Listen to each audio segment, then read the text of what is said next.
Hey, good morning everybody. Josh Stefano here, pianist, composer, writer, teacher, and today we're going to talk about the major sound, or as you might know it, the major scale.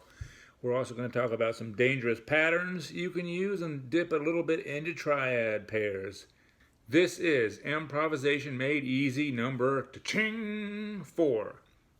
But before we do that, if you're new to the channel, please think about subscribing and bang, ringing that bell. Alright, so let's talk a little bit about the major sound. If you've been playing this for longer than a month, you're probably already familiar with this sound.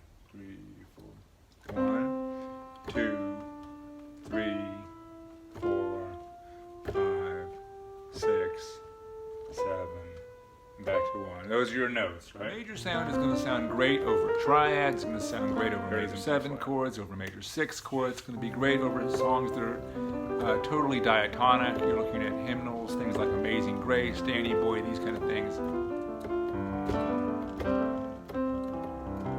It's a very peaceful sound, but it can also be very heroic.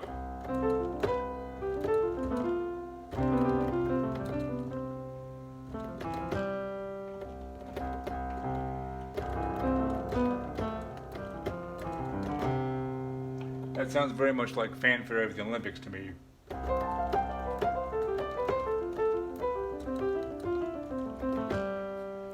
That's all major within the major sound. Okay, so as you've done in the other videos, when you're learning a new sound, you want to listen to how it sounds against the drone. So if we're in C, you have all the chord tones, but listen to how things do. Just noodle around.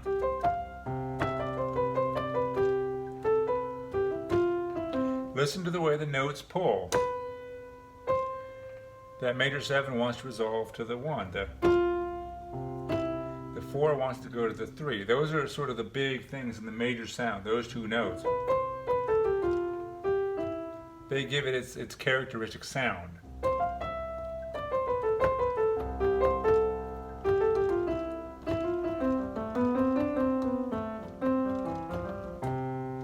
And just when you're noodling around, remember that the function of the notes will change as the harmony changes.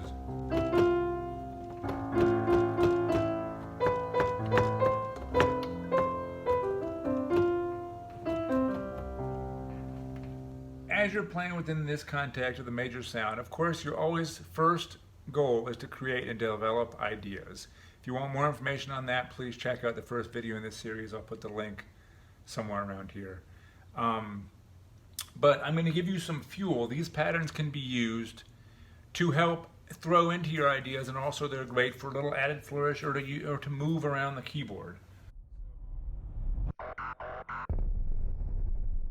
So you can move by thirds.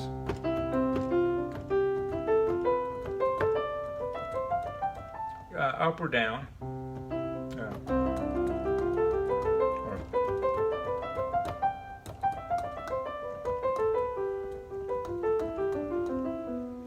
You can move in scale-like patterns.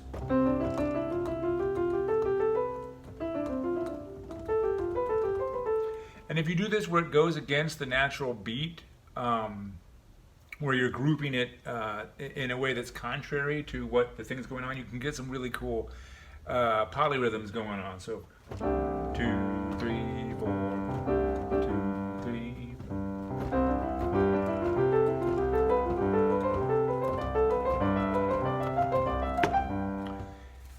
And like I said, use these for the occasional flourish. Use them to expand your palette when you're creating ideas, and of course just use them for getting around.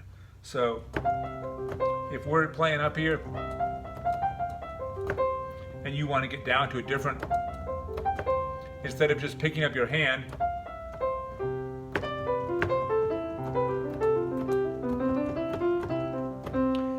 that's an easy way to move around without just picking up and changing a new register, which is also cool. Another thing you can do is you can use triads. Triads are great.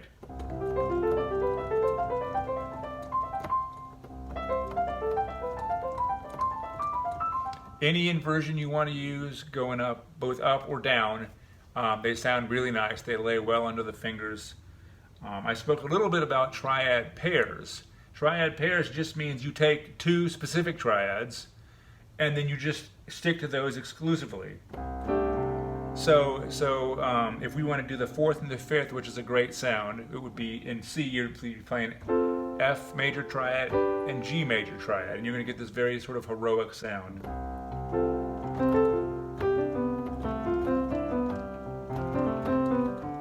And you can use them just strictly going up or going down.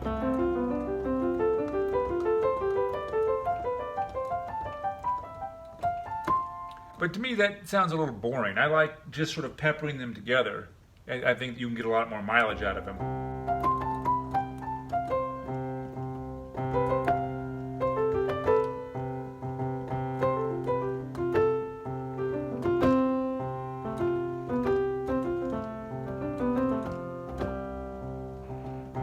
I think that sounds really cool. And that's just using two triads. You could do the other two. You could do, say, like the 1 and the 2. So it's C and D minor.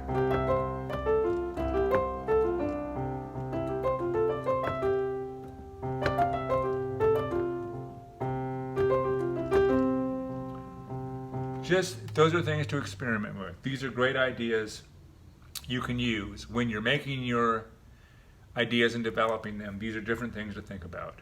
So as you're practicing this major sound, I want you to try and make your ideas longer.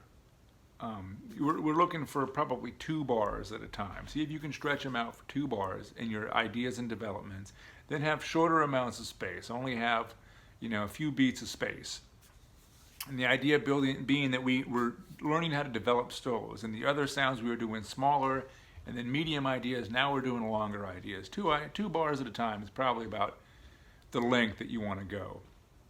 So I hope you have found this interesting. If you have, please think about subscribing, leave me a comment, and I will see you next time.